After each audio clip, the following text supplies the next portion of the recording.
दर्शक महानुभावहरू नमस्कार। तपाईहरुमा छोटो र मिठो तरिकाले देश विदेशका सयौं खबरहरू केही मिनेटमै प्रस्तुत गर्नेछौं। त्यसैले यो भिडियोलाई अन्तिमसम्म हेर्नुहोला। केही सल्लाह र सुझाव भई कमेन्ट बक्समा गई सुझाव छाड्न पनि नभुल्नुहोला।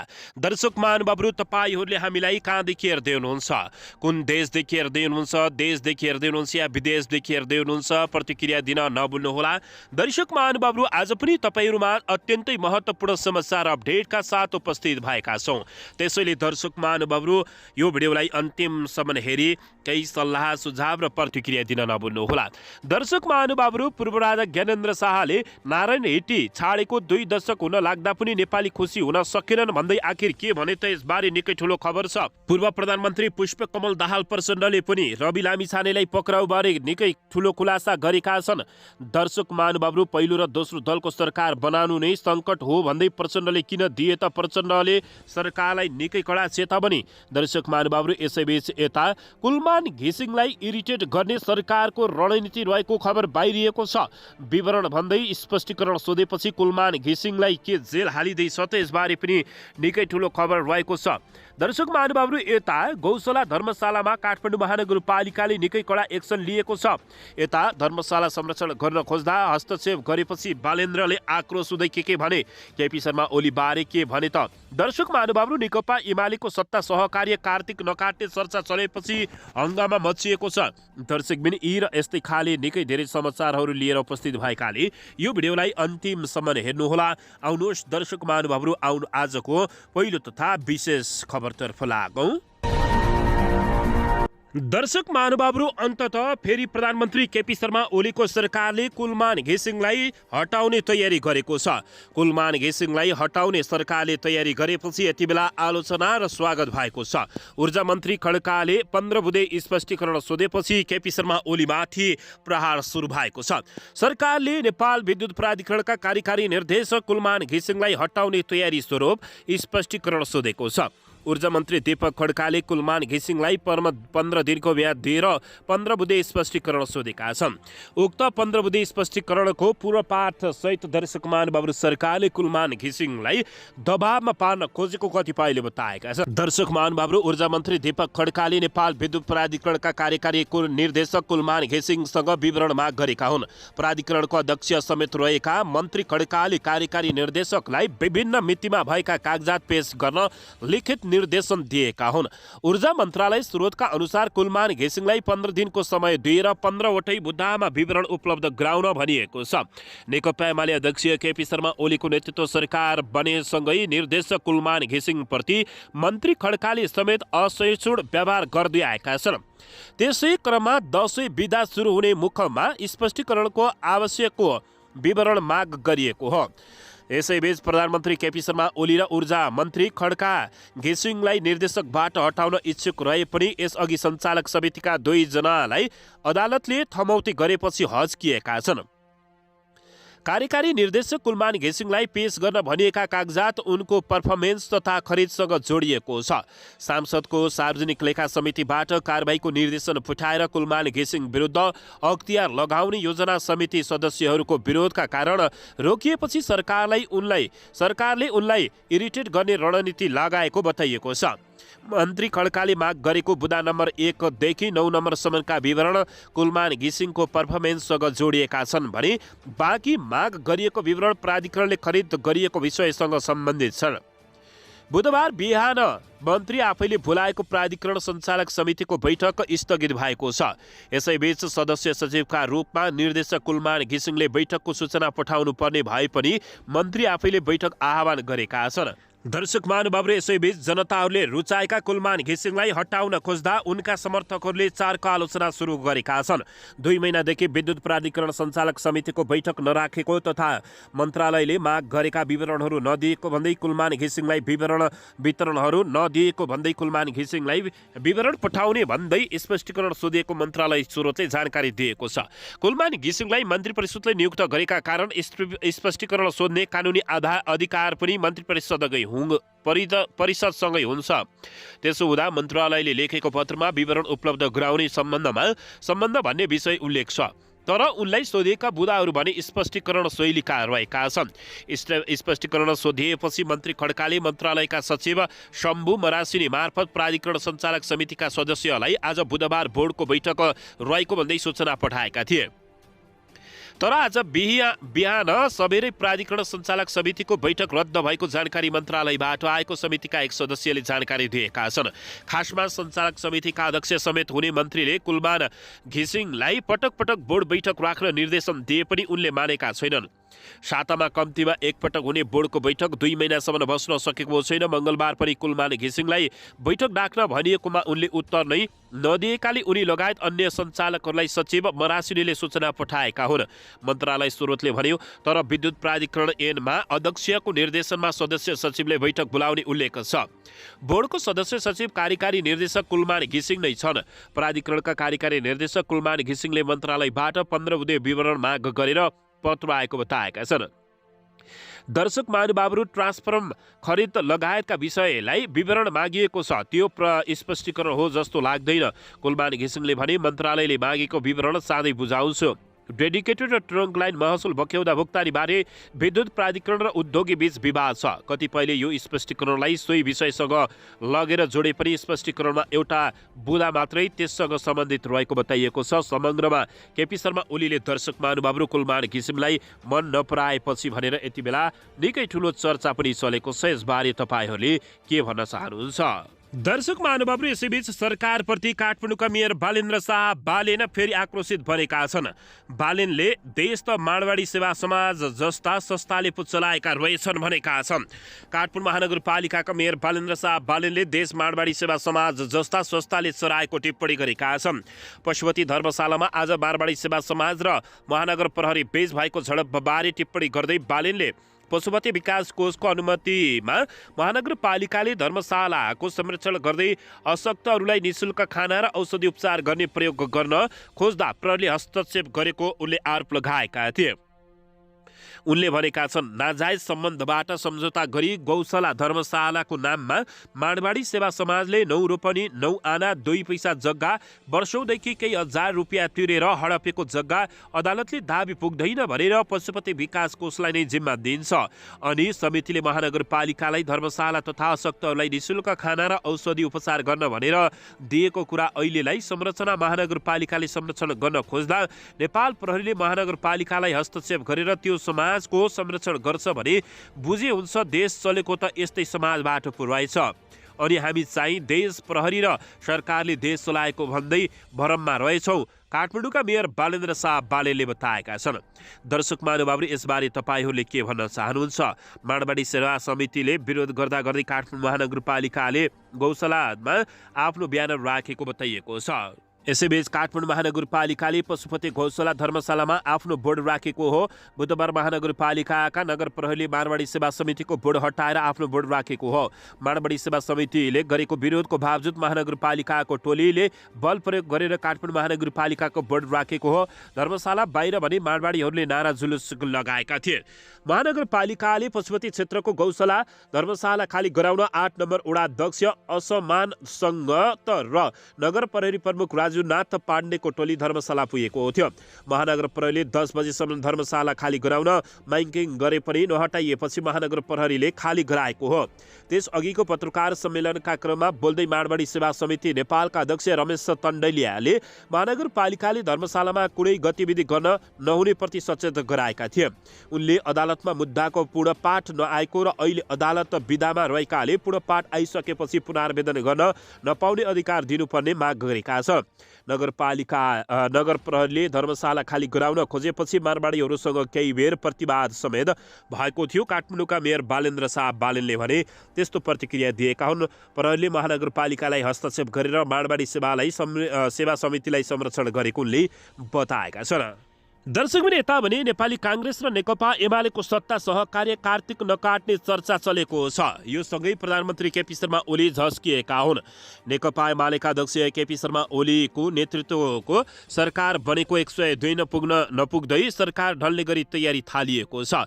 सत्ता सहयात्रामा रहेको दुई मुख्य दल नेपाली काङ्ग्रेस र नेकपा एमाले बीच सरकार सञ्चालनको विषयमा एकरूपता कायम हुन नसक्दा यस्तो अवस्था आएको बताइएको छ। नेपाली काङ्ग्रेसका सभापति शेरबहादुर देउवाले सरकारलाई निर्भर रूपमा सञ्चालन गर्न छाडेका थिए। यसैबीच तर सरकार सञ्चालनमा र सरकारमा सहभागी काङ्ग्रेसका मन्त्रीहरूमाथि प्रधानमन्त्री ओलीले अनावश्यक हस्तक्षेप गरेको गुनासो आएपछि देउवाले अब सहकार्य लामो लैजान नसकिने भनेर आफू निकट नेताहरूसँग ब्रिफिङ गरेका छन्। बाढी पहिरो जस्ता विपत्तिको कारण सयौंको संख्यामा नागरिकले ज्यान गुमाएको र ठूलो भौतिक क्षति हुँदा पनि सरकारको प्रभावकारिता राम्रो नदेखिएको र त्यसको आलोचनाको शिकार पार्टी बन्नु परेको देउवाको गुनासो रहेको छ। यसैबीच उनले विपत्तिको समयमा प्रधानमन्त्री केपी शर्मा ओली विदेशमा रहेको र यता सरकारको नेतृत्व कार्यवाहक प्रधानमन्त्रीको जिम्मेवारी पाएका प्रकाशमान सिंहलाई महत्त्वपूर्ण निर्णय लिन रोक लगाइएको चर्चा छ। यद्यपि सत्ता सहयात्रामा रहेका दुवै दलका नेताहरूले अहिलेको सरकार अन्तिम अवसर भन्दै सरकार दायाँ बायाँ नहुने र दुई दलबीच भएको सातबुँदे सहमति अक्षरंश कार्यान्वयन हुने दावी गर्दै आएका छन्। एमालेका नेतृत्व तहका नेताहरूले सरकारमा कुनै समस्या नभएको दावी गर्दै आएका छन्। तर काङ्ग्रेसका सभापति शेरबहादुर देउवाकै खेमाका नेताहरूले भने सार्वजनिक रूपमै सरकारको आलोचना गरिरहेका छन्। देउवा इतर समूहका नेताहरू त खुलेरै सरकारको कार्यशैलीलाई लिएर आलोचनामा उत्रिएका छन्। शेखर कोइरालाले त विपत्तिकै बेलामा पनि सरकारले राम्रो छनक नदेखाएको भनेर आलोचना गरिरहेका छन्। शङ्कर भण्डारी, चन्द्र भण्डारी र डाक्टर नारायण खड्काले पनि सरकारको कार्यशैली चित्त बुझ्दो नभएको भनेर मिडिया मार्फत आलोचना गरिरहेका छन्। संयुक्त राष्ट्र सङ्घको महासभामा भाग लिएर फर्किएपछि प्रधानमन्त्री केपी शर्मा ओली पनि रक्षात्मक बनेका छन्। अहिले नेकपा एमालेको सहकार्य तत्काल तोडेर माओवादी केन्द्र सहितका दलहरूसँग सहकार्य गर्न सभापति शेरबहादुर देउवामाथि सो दलका नेताहरूको दबाव बढेको दाबी रहेको छ। देउवाले पनि अब एमालेसँगको सहकार्य लम्बियो भने आफूलाई र स्वयं पार्टीलाई पनि क्षति हुने गरी निष्कर्ष निकालेको चर्चा रहेको छ। पार्टीको केन्द्रीय कार्य समितिको बैठकमा निर्धारित मितिमै 15औं महाधिवेशन गर्न दबाव बढेपछि देउवा पनि अब एमालेसँगको सहकार्य अनुसार प्रधानमन्त्रीको लागि पालो कुलेर बस्ने मुडमा छैनन्। उनी पार्टीको महाधिवेशनलाई मध्यनजर गरेर 2082 अघि नै सरकार नेतृत्वमा पुग्न आतुर बनेका छन्। आफ्नै दलका नेता शेखर कोइरालाले पनि सरकारको विरुद्ध कडा अभिव्यक्ति दिने गरेको र त्यही सन्दर्भमा माओवादी केन्द्रका अध्यक्ष प्रचण्डसँग पनि भेटवार्ता जारी राखेपछि देउवा एमालेसँगको सहकार्यमा पुनर्विचार गर्न बाध्य हुन लागेको देउवा पक्षधर नेताहरूको दाबी रहेको छ। 10 लगत्तै सरकार तलमाथि भई आश्चर्य मान्न नहुने काङ्ग्रेसकै एक नेताको दाबी छ। प्रचण्डले पनि वर्तमान सरकार लामो नजाने दाबी गरेका छन्। यद्यपि उनले आफू सरकार बनाउने र ढाल्ने खेलमा नलागेको स्पष्ट पारेका छन्। तर नेकपा एमाले र काङ्ग्रेसको सहकार्य नै अप्राकृतिक भएकाले वर्तमान सरकार आफै ढल्ने प्रचण्डको दाबी छ। यो बीचमा उनले नेकपा एमालेसँग दूरी बढाउँदै लगेका छन्। तर काङ्ग्रेससँग भने उनको सहकार्यको अझै सम्भावना देखेर नरम व्यवहार देखाएका छन्। रवि लामिछाने नेतृत्वको राष्ट्रिय स्वतन्त्र पार्टीसँग सहकार्य गर्न सकिनेमा उनी ढुक्क रहेका छन्। यो बीचमा माधव नेपालको दल नेकपा एकीकृत समाजवादी पार्टी विभाजन गर्नको लागि दल विभाजन सम्बन्धी अध्यादेश ल्याउने हल्ला छ। तर काङ्ग्रेस सभापति शेरबहादुर देउवाले ओलीलाई अहिले यस्तो खेलमा नलाग्न सुझाव दिएका छन्। देउवा र ओली बीच सम्बन्धमा दरार माधव कुमार नेपालको दल विभाजनको विषयले पनि हुन सक्ने आकलन छ। देउवा कुनै पनि हालतमा माधव कुमार नेपालको दल विभाजन गर्न नहुने पक्षमा छन्। तर प्रधानमन्त्री केपी शर्मा ओली अब धेरै दिन पर्खिने पक्षमा नरहेको बताइएको छ। उनी दशैं अघि नै सो दल विभाजनको लागि आतुर थिए। दशैं अघि त्यो काम फर्ते गर्न नसके पनि अब दशैं लगत्तै गर्ने गरी तयारी थालिएको भनेर माधव कुमार नेपालका दलमा रहेका नेताहरूले नै सार्वजनिक रूपमै दावी गरेका छन्। माधव नेपालले पनि दलभित्र गम्भीर सम्पट उत्पन्न हुन लागेको भन्दै दौडधुप बढाएका छन्। राष्ट्रिय राजनीतिमा दशैं लगत्तै केही फेरबदल हुने पूर्वानुमान सुरु भएका छन्। एमालेलाई बाहिर राखेर काङ्ग्रेस, माओवादी केन्द्र र नेकपा एकीकृत समाजवादी पार्टी सहितको सरकार बन्न पनि सक्ने चर्चा सुरु भएको छ।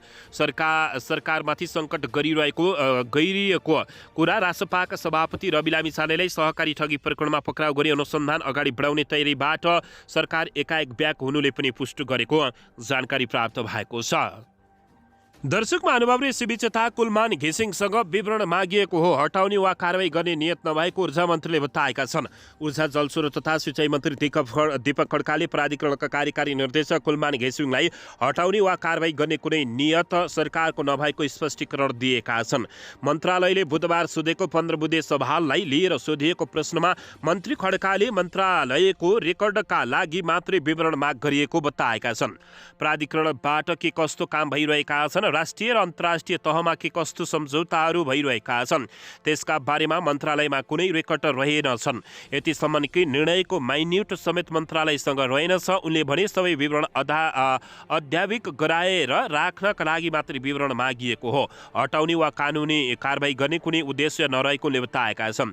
दर्शक महानुभावहरू, मन्त्री खड्काले कुलेखानी जलविद्युत व्यवस्थापन कमजोरले ठूलो क्षति भएको भन्ने जनगुनासो रहेकाले मन्त्रालयका सहसचिवको नेतृत्वमा जाँचबुझ समिति बनाइएको पनि बताएका हुन्। कुलेखानी जलविद्युत व्यवस्थापनका कमी कमजोरीले माण्डु हाइड्रो पावर र साना जलविद्युत आयोजनाहरूमा क्षति पुगेको भन्दै मन्त्रालयले मङ्गलबार जाँचबुझ समिति बनाएको पनि बताएका छन्। दर्शक महानुभावहरू, तर प्रधानमन्त्री केपी शर्मा ओलीको इसारामा यो सबै भएको कतिपयले बताउने गरेका छन्। यसबारे तपाईहरूले के भन्न चाहनुहुन्छ? प्रतिक्रिया दिन नभुल्नुहोला। दर्शक महानुभावहरू, यसैबीच यता पूर्व राजा ज्ञानेन्द्र शाहले निकै कडा प्रतिक्रिया दिएपछि यति बेला राजनीतिक विरोध तरङ्गिएको छ। पूर्व राजा ज्ञानेन्द्र शाहले नारायण हेटे छाडेको 2 दशक हुन लाग्दा पनि नेपाली खुसी हुन नसकेको भनेपछि यति बेला उनको हाई भएको छ। पूर्व राजा ज्ञानेन्द्र शाहले आफूले नारायण हेटे दरबार छाडेको 2 दशक पुग्न लागे तापनि नेपाली जनताको जीवन स्तरमा सुधार आउन नसकेको उनले बताएका छन्। बुधबार विजय दशमी 2081 को उपलक्ष्यमा शुभकामना सन्देश जारी गर्दै पूर्व राजा ज्ञानेन्द्र शाहले खुसी हुनु र रमाउन दशैं नै पर्खिनु पर्ने नियतबाट मुक्ति पाएर 12 महिना नेपालीहरूले खुसी र सुख शान्ति प्राप्त गरेको हेर्ने रहर भए पनि त्यो पूरा हुन नसक्दा दुःख लाग्नु स्वाभाविकै भएको उनले बताएका छन्। जनताको जीवनमा सकारात्मक परिवर्तन ल्याउन जस्तोसुकै त्याग गर्न पनि तयार तत्पर रहने शाहवंशीय परम्पराको यथोचित पालना गर्दै हामीले नारायण हेटे दरबार छाडेका थियौँ। पूर्व राजा ज्ञानेन्द्र शाहले भनेका छन्। तर 2 दशक पुरा हुन लाग्दा पनि स्वदेशमै हर्षका साथ रहने नेपाली जनताको आकांक्षा पूरा नहुँदा हाम्रो झन बेचैन बढेको पूर्व राजाले बताएका छन्। उनले नेपाल अहिले अत्यन्तै असहज अवस्थामा रहेको पनि जिकिर गरेका छन्। निरन्तरको परनिर्भरता र ऋणको भारले थिसिएको छ। हाम्रो गाउँ बस्ती र शहरी क्षेत्र क्रमशः युवा शक्ति विहीन बन्दै गएको छ। आज मुलुकमा युवा शक्तिले कमाउने र रमाउने वातावरण बन्न सकेको छैन। उनको भनाइ छ, हामीले मुलुकमा शान्ति, स्थायित्व, आमानचैन, न्याय र समृद्धि बाहेक अर्को इच्छा कहिले राखेनौँ। देशको सार्वभौम स्वतन्त्रता, अखण्डता र सामाजिक सद्भावको स्थिति अटुट राख्ने हाम्रो पहिचान हो तथा चाहना हो। उनले भने उनले बाह्य शक्ति राष्ट्रहरूको दबाव र दुष्प्रभाव बढ्न नहुनेमा जोड दिँदै भनेका छन्, यो देशमा अरूको खेल मैदान नबनोस्, हाम्रो भूमि कुनै प्रकारको अशान्तिको चपेटामा नपरोस् भन्नेमा नै हाम्रो गहिरो ध्यान दृष्टि थियो र सधैँ हुने गर्दछ। पूर्व राजा ज्ञानेन्द्र शाहले उल्लास र उमङ्गको यो सामाजिक पर्वका अवसरमा स्वदेश तथा विदेशमा रहेका सबै नेपालीहरूमा दशैंको शुभकामना दिएका छन्। पछिल्लो समय राजतन्त्र फर्किने निकै कडा हल्ला चलेको छ। दर्शक महानुभावहरू, यसबारे तपाईँहरूले के भन्न चाहनुहुन्छ? प्रतिक्रिया दिन नभुल्नुहोला। दर्शकबिन, यसैबीच यता रवि लामिछानेलाई पक्राउ गर्ने तयारी भइसकेको थियो। अदालतले पुर्जी नदिएपछि रोकिएको पुष्पकमल दाहाल प्रचण्डले बताएका छन्। प्रमुख प्रतिपक्षी दल नेकपा माओवादी केन्द्रका अध्यक्ष पुष्पकमल दाहाल प्रचण्डले पूर्व उपप्रधान एवं गृहमन्त्री रवि लामिछानेलाई पक्राउ गर्ने तयारी भइसकेको पनि अदालतका कारण रोकिएकोले बताएका छन्। बुधबार सम्पादकहरूसँगको भेटमा प्रचण्डले कास्की अदालतले पक्राउ पुर्जी तथा पक्राउ गर्नुपर्ने कारण नभएको र राय दिएपछि सरकार पछि हटेको र आफूलाई सूचना प्राप्त भएको प्रचण्डले बताएका छन्। उनले भने रविजीलाई पक्राउ गर्ने भनेर सरकारले सबै तयारी थालेको थियो। तर कास्की जिल्ला अदालतले त्यस्तो समस्या छैन भनेपछि रोकिएको भन्ने मैले सूचना पाएको छु, पूर्व प्रधानमन्त्री प्रचण्डले बताएका छन्। प्रचण्डले रवि लामिछानेको सहकारी प्रकरणमा त्यति ठूलो दोष नदेखिएको बताउँदै उनले आफू प्रधानमन्त्री हुँदा पनि गहिरो गरी बुझ्न कुनै पनि निकायले रविको बदमासी छ भन्न नसकेपछि त्यही अनुसार नै सार्वजनिक अभिव्यक्ति दिएको प्रचण्डले उल्लेख गरेका छन्। संसदीय छानबिन समितिको प्रतिवेदनमा पनि हल्का राजनीतिक रङ्ग देखिएको उनले दावी गरेका छन्। यद्यपि प्रतिवेदन कार्यान्वयन गर्न आफूले कुनै अवरोध नगर्ने उनको भनाइ छ। प्रचण्डले बालेन शाह, रवि लामिछाने, हर्क साम्पाङहरूको उदयलाई पुराना दलहरूको कमी कमजोरीको अभिभावकका रूपमा लिनुपर्ने समेत बताएका छन्। तर प्रधानमन्त्री केपी शर्मा ओलीले भने रवि लामिछाने, हर्क साम्पाङ, बालेन्द्र शाह जस्ता युवा नेताहरूलाई दर्शक महानुभावहरू सुमना श्रेष्ठलाई देखि नसक्नु गरेपछि उनको आलोचना बढेको थियो। यसबारे तपाईँहरूले के भन्न चाहनुहुन्छ? प्रतिक्रिया दिन नभुल्नुहोला। दर्शकबिन यता सूर्यदर्शन सहकारी ठगी बारे प्रतिवेदनमा नेकपा एमालेका नेता पहारीले 15 लाख पेस्की लिएको दावी गरिएको छ। राष्ट्रिय स्वतन्त्र पार्टीका सभापति रवि लामिछाने समेत जोडिएको पोखराको सूर्यदर्शन सहकारीको रकम अपचलनमा नेकपा एमालेका नेता राजीव पहारी पनि जोडिएका छन्। उनले उक्त सहकारीबाट विभिन्न समयमा ऋण निकाल्ने गरेको र हाल उनको नाममा 15 लाख रुपियाँ रहेको प्रतिवेदनमा उल्लेख गरिएको छ। नेकपा एमालेका नेता राजीव पहारीले पोखरा सूर्यदर्शन सहकारीबाट 15 लाख ऋण लिएको पाइएको छ। युवा सङ्घका पूर्वाध्यक्ष एवं नेता पहारीले सरकारबाट 2074 साल चैत 12 गते रकम निकालेको पोखरामा महानगरपालिकाले गठन गरेको छानबिन समितिको प्रतिवेदनमा उल्लेख भएको छ। दर्शक महानुभावहरू, तल हालसम्म गोप्य राखिएको प्रतिवेदनको पेज नम्बर 207 को दोस्रो नम्बरमा पहारीको नाम उल्लेख गरिएको छ। उक्त प्रतिवेदन अनुसार पहारीले कुल 15 लाख रुपियाँ सहकारीबाट निकालेका थिए। उक्त रकम 2074 चैत 12 गते नै त्रिवेणी विकास बैङ्कको चेक नम्बर 913408 मार्फत छिरिङ फन्सुक ठकुरीका नाममा 7 लाख र सोही मितिको ग्लोबल आइएमए बैङ्कको चेक नम्बर 2298236 मार्फत छिरिङ फुक्सन ठकुरीको नाममा 8 लाख भुक्तानी गरेको प्रतिवेदनमा उल्लेख गरिएको छ। दर्शक महानुभावहरू, तर यता रवि लामिछानेलाई फसाउन खोज्ने उता भने नेकपा एमालेका नेताहरू रहेको खुलासा भएको छ। यसबारे तपाईँहरूले के भन्न चाहनुहुन्छ? दर्शक महानुभावहरू, यसैबीच यता गुल्मीमा जीव दुर्घटना हुँदा 15 जना घाइते भएका छन्। बुटवलबाट गुल्मी जाँदै गरेको जीव दुर्घटना हुँदा 15 जना घाइते भएका छन्। बुटवलबाट गुल्मी जाँदै गरेको लु 1 2088 नम्बरको जीव सत्यवती गाउँपालिका 11 कुडालीमा आफै अनियन्त्रित भई पल्टिँदा दुर्घटना भएको प्रहरीले जानकारी दिएको छ। दुर्घटनामा परि जीव सवार सबै 15 जना घाइते भएको जिल्ला प्रहरी कार्यालय गुल्मीले जनाएको छ। घाइते मध्ये 1 जनाको अवस्था गम्भीर रहेको छ भने 11 जनाको अवस्था मध्यम र 3 जनाको अवस्था सामान्य रहेको छ। बागलुङको बरेङ डाँडा गाउँपालिका 3 का 40 वर्षीय खड्गबहादुर छेत्रीको अवस्था गम्भीर छ। घाइते सबैलाई थप उपचारका लागि पाल्पा मेडिकल कलेज प्रवासमा उपचारको लागि पठाइएको जानकारी प्राप्त भएको छ। दुर्घटनाको यद्यपि दर्शक महानुभावहरू के कस्तो छ क्षति विवरण तथा अनुसन्धान भइरहेको प्रहरीले जानकारी दिएको छ। दर्शक महानुभावले सेबीस तथा 10 बिदा अघि शेयर बजारमा सामान्य बढेको छ। कारोबार रकम 4 अर्ब रुपियाँ पनि पुगेको छैन। हिजो दोहोरो अङ्कले घटेको शेयर बजारमा आज सामान्य बढेको छ। दशैंको बिदा अघि शेयर बजार परिसूचक नेप्से आज 4.85 अङ्कले बढेर 2668.17 बिन्दुमा पुगेको छ। आज विकास बैंक, लगानी, जीवन बीमा र व्यापार बाहेक सबै समूहको शेयर बढेकोमा उत्पादन समूहको शेयर उच्च अङ्कले बढेको छ। आज मिडिसोलु हाइड्रो पावर कम्पनीको शेयर 10% बढेको छ भने समग्रमा बजार बढेको दिन 3 स्टार हाइड्रो पावर कम्पनीको शेयर भने 10% घटेको छ। आज बजारसँगै कारोबार रकम पनि घटेको छ। हिजो 4 अर्ब 59 करोड भन्दा धेरैको कारोबार भएकोमा आज 294 वटा कम्पनीका 83 लाख 12 हजार किता शेयर 3 अर्ब 76 करोड रुपियाँमा कारोबार भएका छन्। आज सबैभन्दा धेरै नेपाल फाइनान्स कम्पनीको 22 करोड रुपियाँ बराबरको शेयर किनबेच भएको जानकारी प्राप्त भएको छ। दर्शक महानुभावले यसैबीच यता प्रधानमन्त्री केपी शर्मा ओलीलाई प्रधानमन्त्री दैवी प्रकोप राहत कोषका लागि आज गैर आवासीय नेपाली सङ्घ एनआरएन अन्तर्राष्ट्रिय सामान्य परिषदले रु 51 लाख हस्तान्तरण गरेको छ। यसैबीच प्रधानमन्त्री केपी शर्मा ओलीले दोहोरो नागरिकताको समस्या बारे गम्भीर छलफल आवश्यक रहेको बताएका छन्। प्रधानमन्त्री निवास बालुवाटारमा प्रधानमन्त्री ओलीलाई सङ्घका अध्यक्ष डाक्टर बद्री केसरी सहितको प्रतिनिधि मण्डलले उक्त रकम हस्तान्तरण गरेको हो। अध्यक्ष डाक्टर केसरीले हालैको बाढी पहिरो र डुबानको खबरले आफूहरू दुखित हुँदै कोषमा सहयोगका अतिरिक्त प्रभावित क्षेत्रहरूमा रु 1 करोड बराबरको राहत उपलब्ध गराउने कार्य भइरहेको जानकारी गराएका हुन्। उनले एनआरएन नागरिकता प्राप्त भएपछि आर्थिक र सामाजिक काममा पनि त्यसको प्रयोगमा समस्या रहेको गुनासो गरेका हुन्। प्रधानमन्त्री ओलीले विपदका समयमा मानवीय सहयोग गरेकोमा सङ्घलाई धन्यवाद दिँदै एक पटकको नेपाली सधैँको नेपाली हुने भए पनि विदेशीको नागरिकता लिएपछि नेपालमा राजनीतिक अधिकार प्रयोग गर्न नमिल्ने ओलीले स्पष्ट गर्दै दोहोरो नागरिकता समस्याको समाधानका लागि गम्भीर छलफल आवश्यक रहेको बताएका छन्। उनले सङ्घको स्थापना पूर्वदेखि नै नेपालको समृद्धिमा गैर आवासीय नेपालीको भूमिकाका लागि आफू लागेको उल्लेख गर्दै कामका लागि विदेशी गएकाहरूलाई एनआरएनको परिभाषामा नराख्न आग्रह समेत गरेका छन्।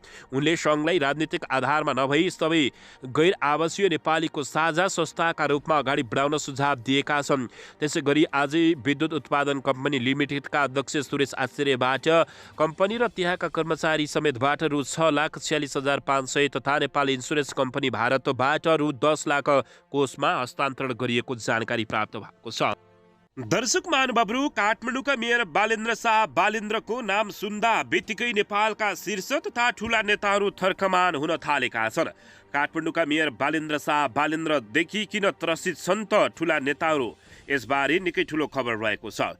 जोकर एकदम पपुलर थियो, उसको फ्यान फलोइङ खतरा थियो, चुनाव उठ्यो जित्यो, जनताले भोट हाले तर उसले अनिश्चित युद्ध थुपार्यो। त्यसकारण भिडन्तले कहाँ पुर्याउँछ भन्दा र्यापरतिर पुर्याउँछ।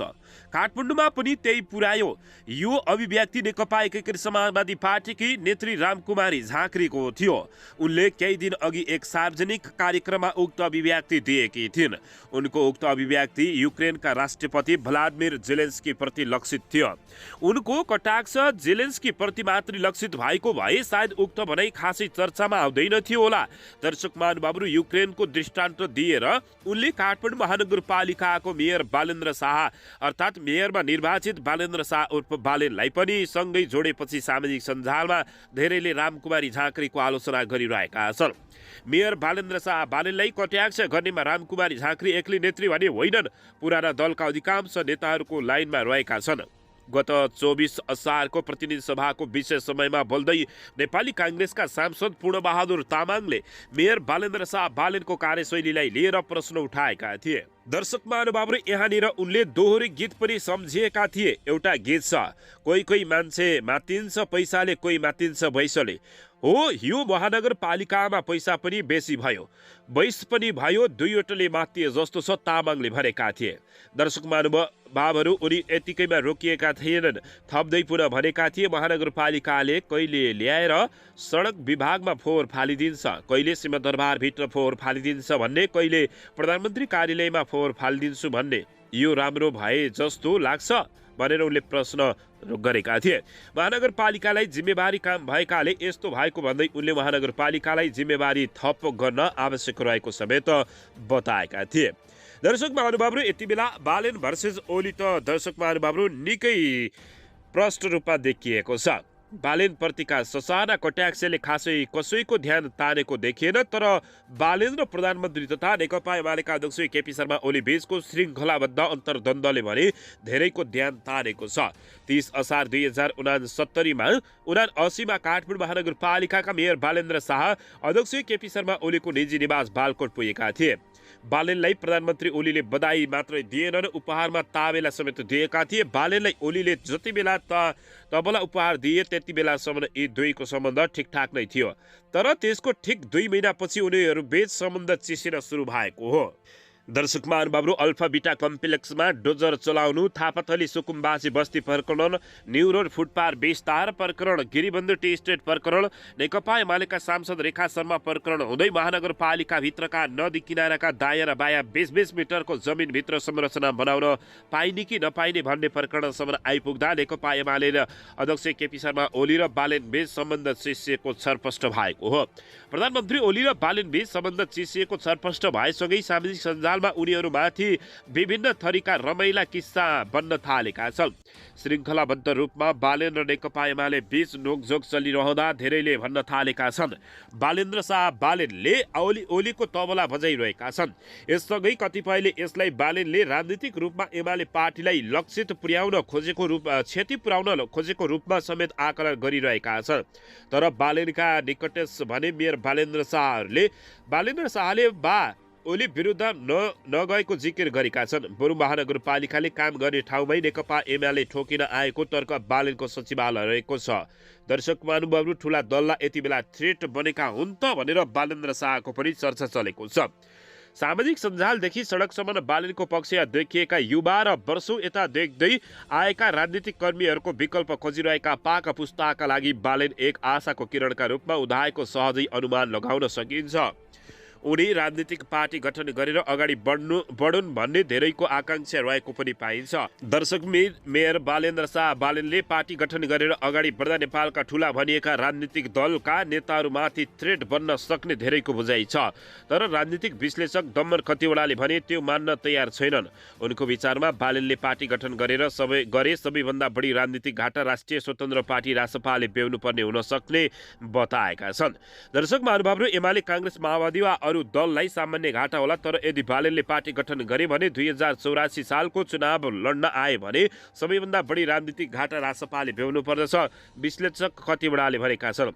किनकि रासपामा रहेका धेरै नेताहरू बालेनकै स्वतन्त्र लहरमा जितेका थिए। पार्टी गठनको सम्भावना कति छ भनेर प्रश्न गर्दा स्थानीय निर्वाचनमा मेयर शाह निर्वाचित हुँदा धेरैजसो व्यक्ति 3 छक्क परेका थिए। स्ट्रक्चर इन्जिनियर र र्यापरका रूपमा पहिचान बनाएका बालेनलाई महानगरवासीले मतदान गरेको आधारमा राजनीतिक दलप्रति जनतामा वितृष्णा पैदा भएको स्पष्ट रूपमा भन्न सकिन्छ।